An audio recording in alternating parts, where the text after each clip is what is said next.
your Storm Track forecast first.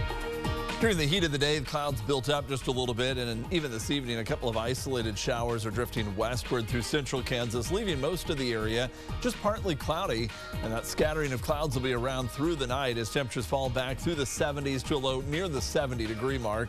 Partly cloudy start to the day, kind of still mild through about 9 o'clock, and then the heat just keeps building in. How much we heat up, we'll look at that still to come. Now on KSNT News. I used to think like, oh, it's not going to be any big deal. I'll be fine. And I'm not fine. I'm still not fine. A woman's warning after getting coronavirus at the age of 26, why she's urging young people to take the virus seriously. And I used to think like, oh, it's not going to be any big deal. I'm young. I'll be fine. And I'm not fine. I'm still not fine. And we take a look at her warning in just a minute. But good evening and thanks for joining us. I'm Mackenzie Davis. The Riley County Police Department is asking for help locating a missing 10-year-old boy. This is Patrick. Police say he's been missing from a house in the 4900 block of 59th Avenue in Riley County. He was last seen in undergarments and no shirt. A number of emergency services are actively looking for him. So please call 911 or this number on your screen. That's 785-537-2112 if you spot him. Now, he may be scared, so be gentle and keep him in sight until first responders show up. Tonight, a local woman is sharing her experience with the coronavirus, saying everyone should be taking the virus seriously, even young people. Now, KSNT News reporter Kelly Peltier is live from Central Topeka to tell us why. Kelly.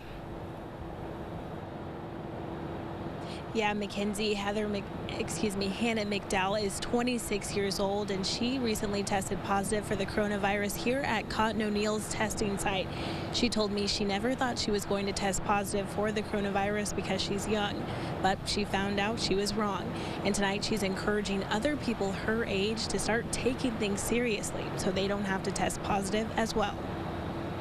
When the coronavirus pandemic started, reports said it mainly targeted older people who had underlying conditions.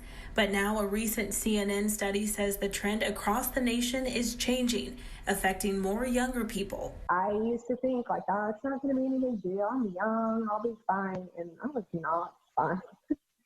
I'm still not fine. Why?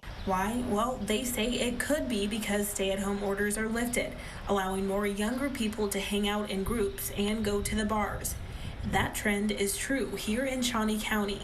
Right now, the group most affected by the virus is people between the ages of 25 and 34, making up 151 of the 747 total cases, which now includes Hannah McDowell. She's 26 and lives a healthy and active lifestyle and never expected to test positive. She says she got the virus from hanging out with a group of close friends over Father's Day weekend. It didn't break my heart for me because I instantly was brokenhearted because I thought about everybody I had been in contact with. That was the scariest part, I think. She says for the first 5 days after the weekend gathering, she felt her normal self, aside from what she thought was some seasonal allergies. I felt wonderful. Though my week was fine. All week long, I went to my job. I exercised. Then one Saturday while at a bonfire, she found out other people who were at the gathering on Father's Day weekend had tested positive for the coronavirus. That's when her symptoms started to change. And it was that night when I was like, I can even smell the fire. I'm like, did you guys smell the fire? I'm like, this is weird. For her, the lack of smell and taste was the final straw, so she got tested. The test, positive. 7 days into her symptoms, she felt the worst. Was when the body aches came, the fever, the shortness of breath, as well as nausea and a lack of appetite. Now, nearly 2 weeks into isolation from friends and family, she's urging people around her age to follow recommended safety guidelines. It's not a joke. It's not funny. The parties you go to aren't worth it. To help slow down the spread of the coronavirus. It's horrible. Doesn't matter who you are. It'll take you down and it'll keep you down for a long time, and it sucks. Now, today is the day the Shawnee County Health Department told Hannah she could stop isolating if she was symptom-free for 3 days in a row and off medication. But Hannah tells me that hasn't happened yet, so she's not exactly sure when she's going to get back to her regular life. Live in Central Topeka, Kelly Peltier, KSNT News. All right, thanks, Kelly. Well, here in Kansas, health officials say we now have more than 16,000 positive coronavirus cases. Across the state, we've seen 283 deaths and more than 10,000 recoveries. To get a better understanding of how the outbreak in Kansas is progressing, take a look at this graph. It shows the 14-day average for the number of daily new cases.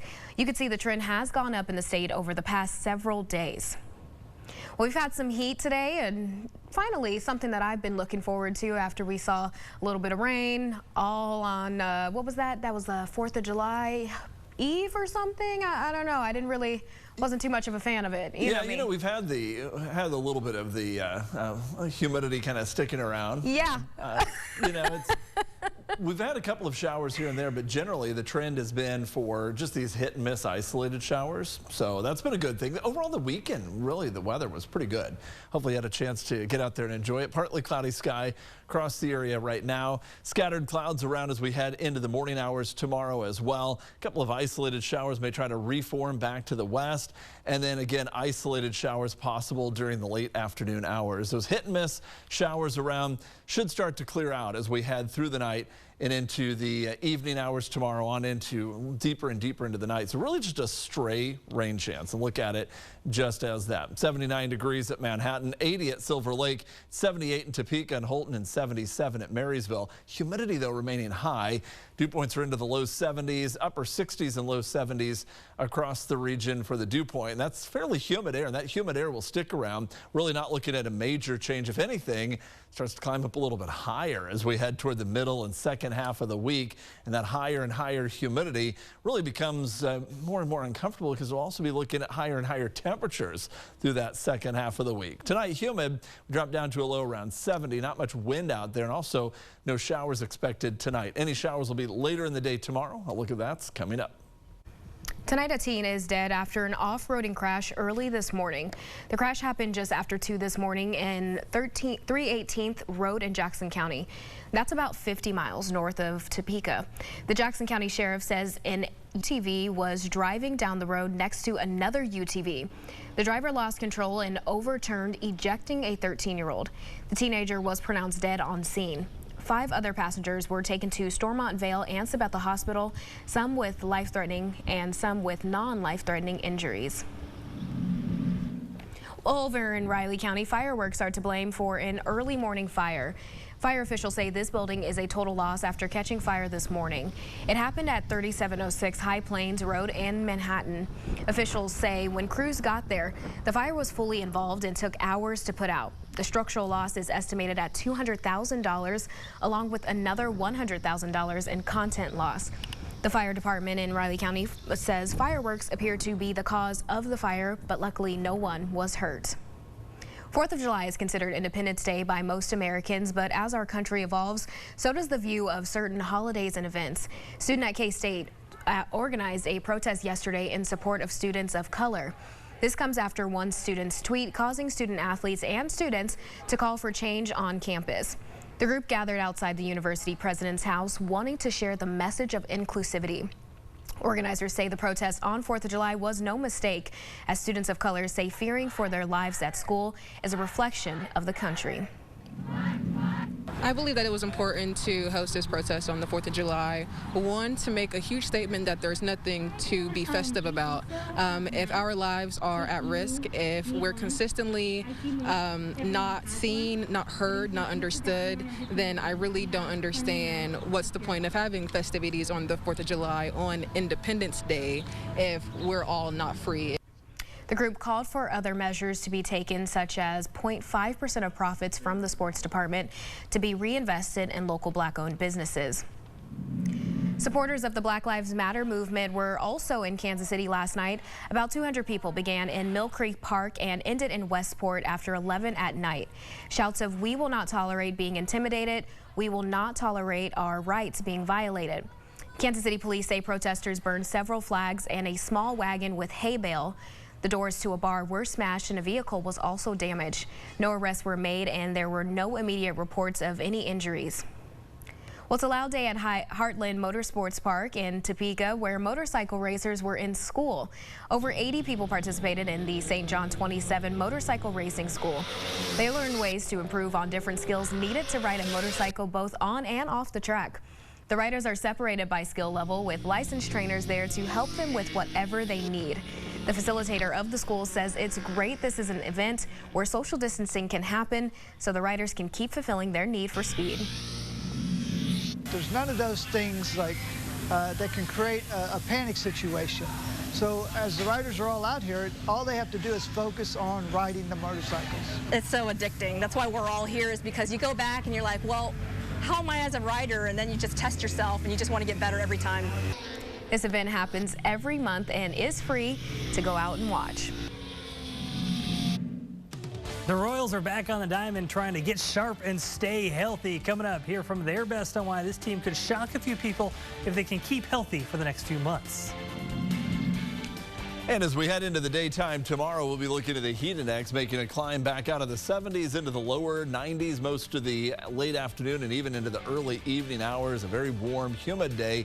Stray shower possible. That's where we can see maybe these little dips temporarily as a shower forms or passes nearby. How much hotter the rest of the week will be coming up. You're watching KSNT News at 10 with Hannah Brandt, Chief Meteorologist Matt Miller, and Sully Ingalls with sports.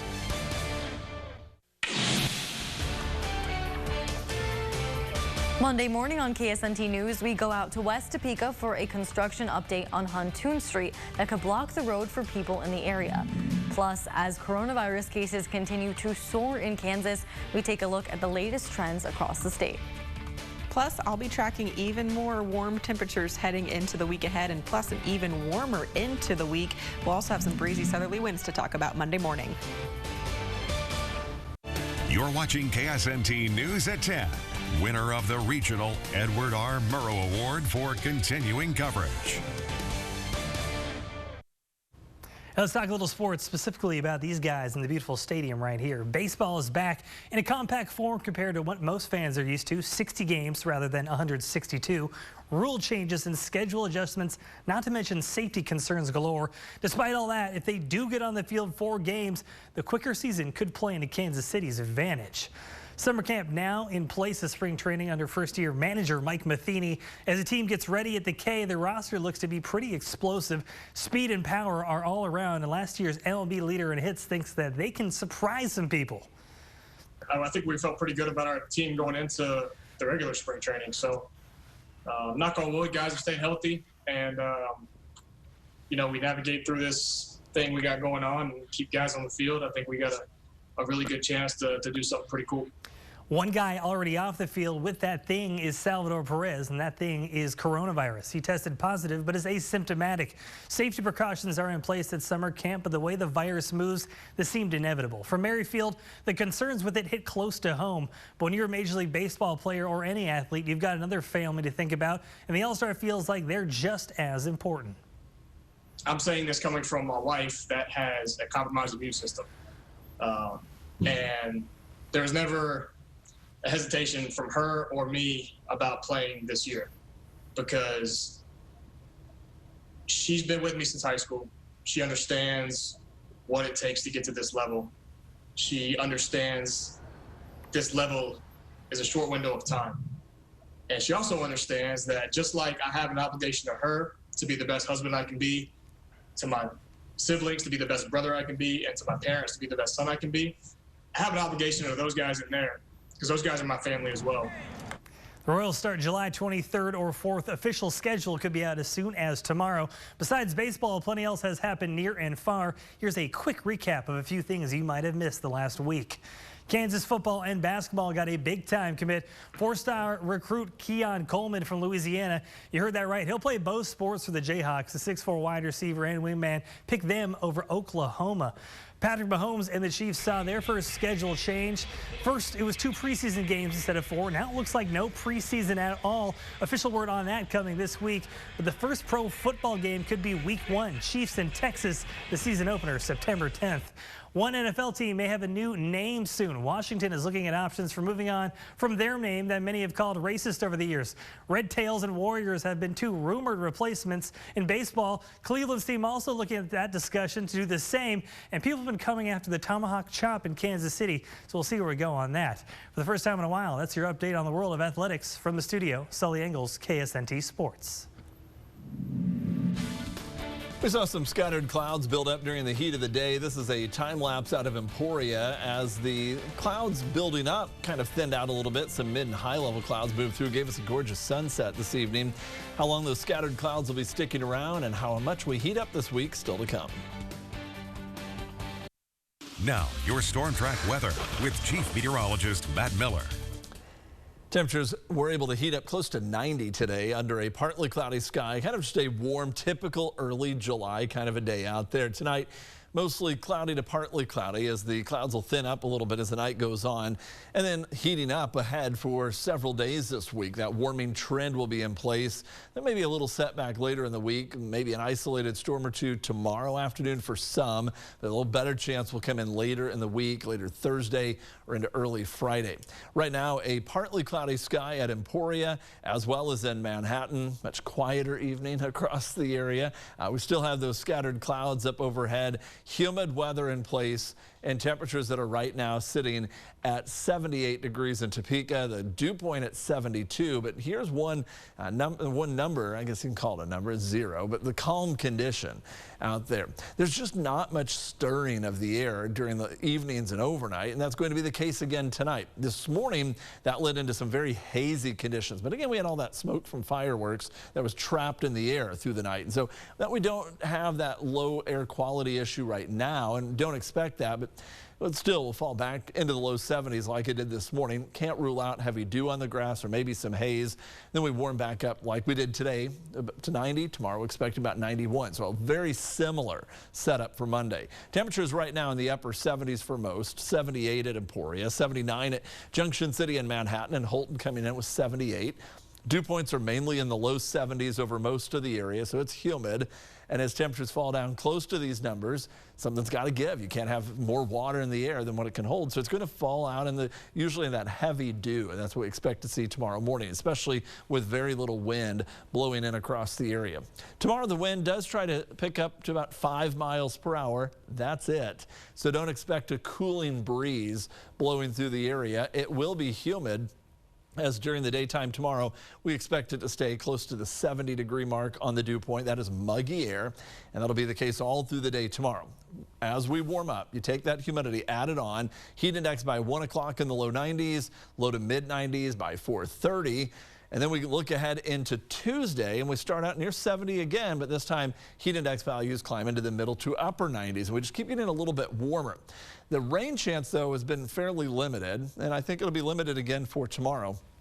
There's no real organized area of showers moving across the state today, and we don't expect that tomorrow either. But we do have to watch for maybe a pop-up shower and storm. Generally just partly cloudy to sunny early on, and as the clouds build up afternoon, maybe a couple of just isolated hit and miss showers, and then that clears back out toward the evening. Don't expect it to be a high chance, just about a 20% chance. Calm and 70 tonight, 91 tomorrow, a light east wind 5 to 10, and about a 20% chance for that stray shower or thunderstorm late in the day. 92 on Tuesday, then 94 on Wednesday. A little bit of a setback temperature-wise with that storm chance later Thursday night into Friday. After that, we heat up again on Saturday to a high near 96, but we should start to cool back a little bit toward the tail end of next weekend. Here's a look at the sky yesterday evening from Cheryl Converse in Manhattan, as well as a view from Steve Kyle at Lake Javaro, and several photos that came in. This one of obviously the fireworks from Tony Winger. You can see another view of the clouds today from Harvey King at Alta Vista, from Lori Martinson at Hiawatha, but a gorgeous sunset from Chris Anderson near Rossville. Stay with us. Well, it seems that I am the butt of the joke for the newsroom.